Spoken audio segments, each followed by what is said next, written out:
大家好，我是慧慧。今天我们用冬瓜、冬笋、冬菇来做一道美味的山东排骨汤。它是8大菜系徽菜中的一品，我给它起了一个新名字——冬熬烩。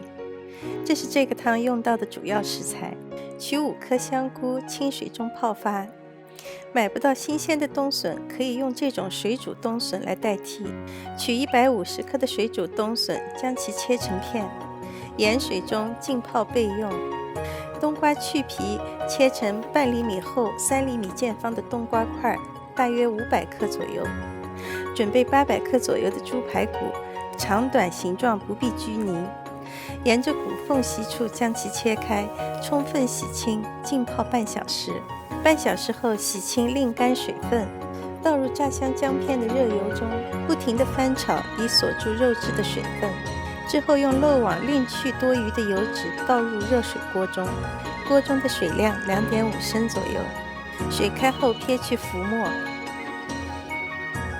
倒入40克左右的姜块和1勺料酒，加入30克左右的干虾米和排骨炖煮，可以使汤更加鲜美。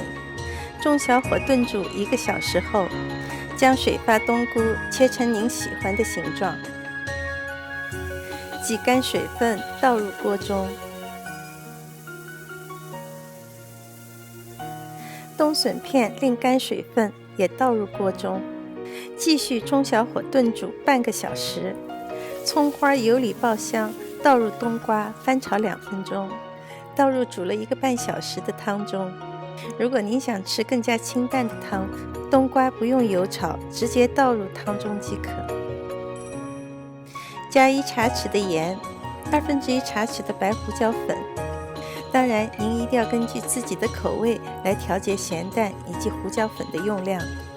这道菜的特点是色泽清淡，气味清香，排骨软烂，汤鲜味美，老少皆宜。放入冬瓜后，继续炖煮10分钟。开锅后挑去姜块，这款清淡美味的山东排骨汤就可以上桌了。